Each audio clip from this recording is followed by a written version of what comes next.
Welcome to the 90 Days Later podcast with me, Anna Charles. This is episode number 9. Welcome to the 90 Days Later podcast, where I show you how to stop over drinking in 90 days without missing out on life. If you're not an alcoholic but fed up with saying yes to a drink when you mean to say no, you're in the right place. Hi all, and welcome to this week's podcast, where today I want to talk about all or nothing thinking. And as it sounds, this is when you're either all in on something or all out. It's one or the other. And when it comes to changing habits, this shows up as when you strive for either nothing less than perfection, or when you throw in the towel and say you're never going to change. And here's an example of how this might manifest itself and how actually this showed up for me. So I would do really well all day for days or weeks on end. I'd be feeling really good about myself. I'd be sticking to my plan. I'd be saying no to drinks all over the place. Everything was going as I wanted.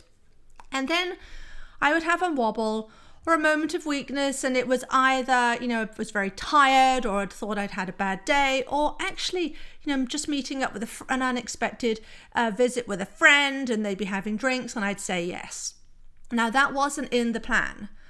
And I would then say to myself that I've gone against myself, and I'd have all these negative thoughts wash over me.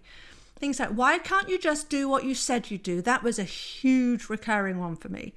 You've let yourself down again. You were doing so well, and now you've screwed it all up. But then I would press the nuclear switch and say things like, well, I've messed things up now, right? I mean, I'm not perfect anymore. I've broken the plan. So in for a penny, in for a pound, as my mum would say. I may as well enjoy this by having another drink and another and another. And in fact, now that this week or this month is ruined, I may as well hold off trying to change the habit until next week and next month, right? When I can start again from another clean sheet. I would make one mistake a reason to throw myself under the bus and back into the behavior I've been so studiously trying to avoid. That, my friend, is all or nothing thinking. Like I say, this was a big one for me while I was rewiring my drinking habit. I was going to be good Anna and get it right. I was going to banish bad Anna. And this would always invariably start on a Monday morning. And this is why so many people choose January the 1st to make changes. Because you're starting from a place of perfection, a clean sheet. And in fact, just knowing that's kind of almost a little warning sign. You don't have to wait until the beginning of the next week, the next month, to make the change. But anyway, that's what I would do. And from that point on, that starting point, like a gun will go off, from that starting point, I would not let myself slip. I was seeking perfectionism. I had to get this right. I had to do what I said I would, and I had to be perfect.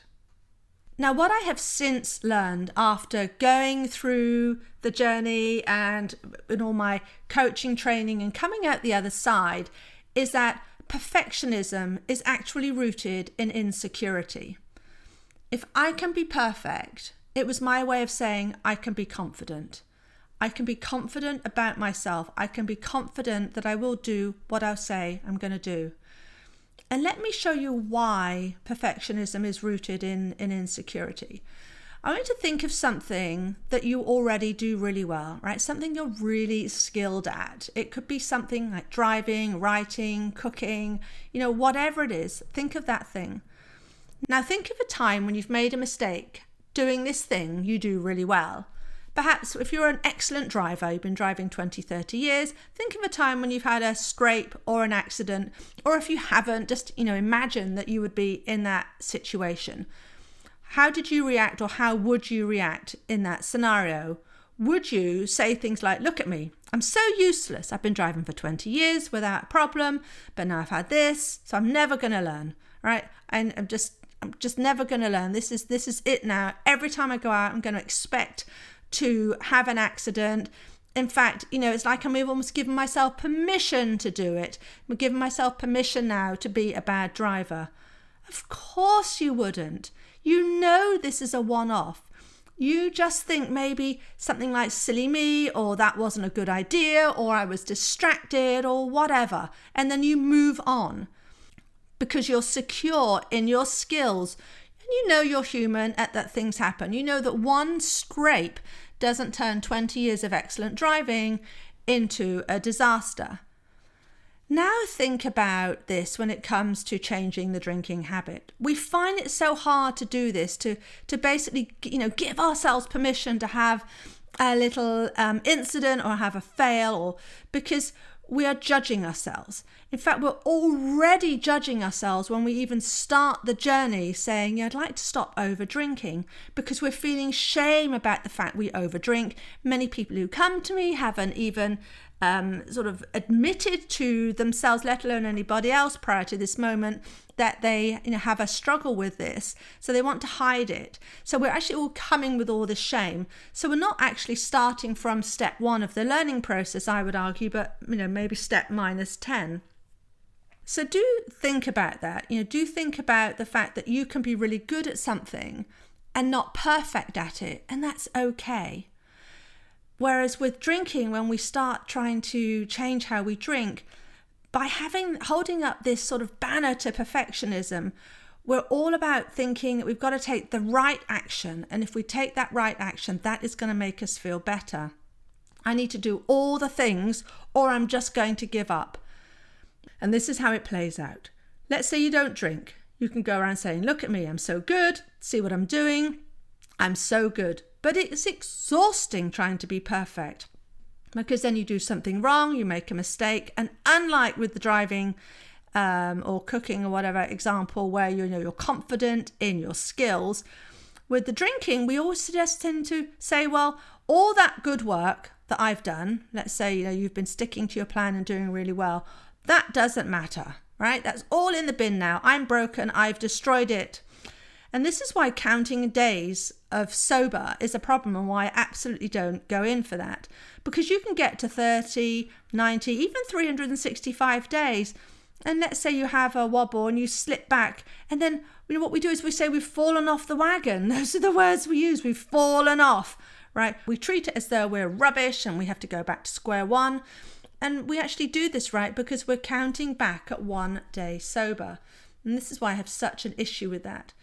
And it's just as though with my earlier driving example, after one accident, we don't then say, right, clearly I don't know anything about driving, so I'm just going to have to go back to driving school and start all over again from step 1. No, we learn from it. We certainly analyze what happened in that accident. Could it have been avoided? What would we do differently? But then we carry on knowing that we have those 20 years, whatever, experience and knowledge behind us. And so it can be with drinking. Because you see, the problem with perfectionism and this all or nothing thinking is it fails to see or acknowledge all that progress you've made to that point, all the learnings, all the things you've gained along the way, the person you've become. But you haven't lost any of that, of course.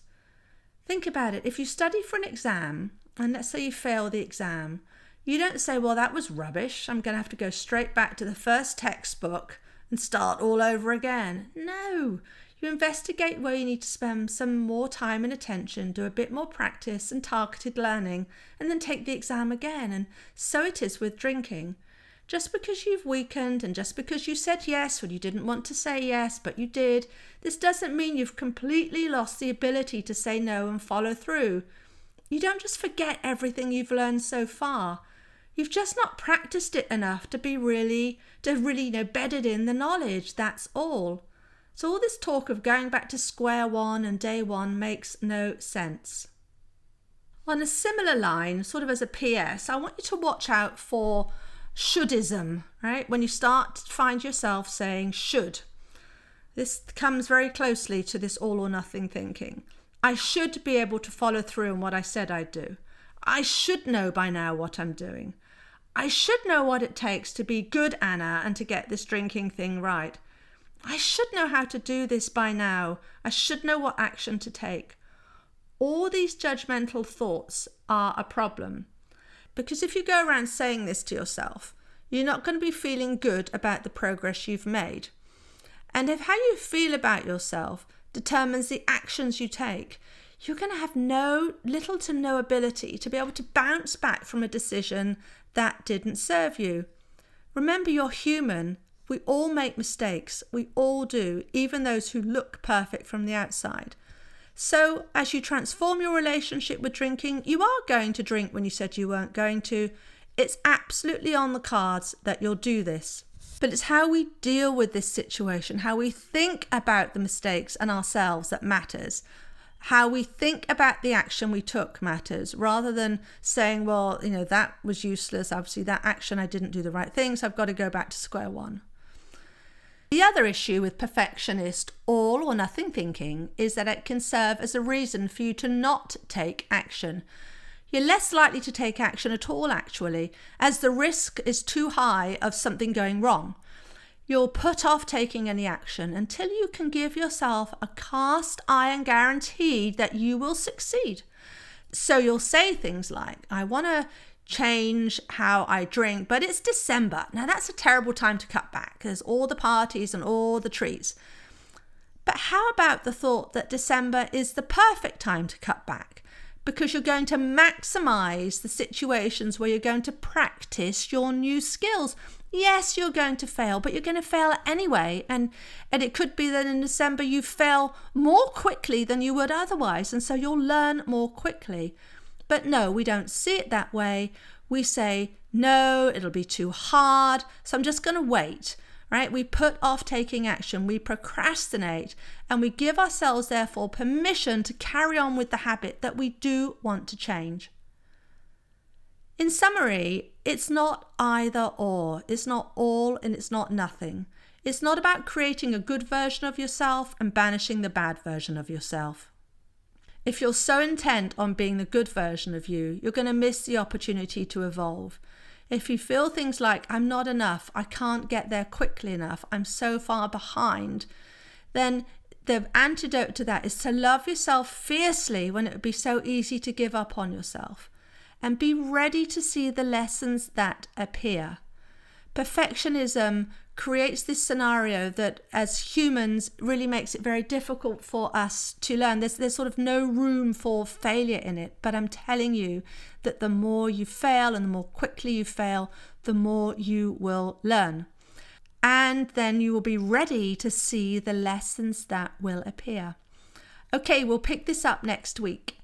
In the meantime, I'm offering a free webinar on how to stop over drinking, and you'll find the link there right in the show notes. Thank you so much for listening. Please rate and review. If you have any questions, you can reach me at anna@90dayslater.co, or if you are sitting there thinking this would be a great time for me to change and transform how I drink, I want to stop over drinking, go ahead and book your own free discovery call with me where we'll chat about what it would be like to work together and how I could help you. And you will find a link to do that in the show notes too. In the meantime, I'll speak with you next week.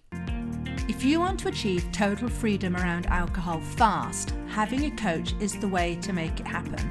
So I'm inviting you to a discovery call to see if we'd be a good fit. This is a completely free of charge, no strings attached call. You can sign up in the show notes or by emailing anna@90dayslater.co.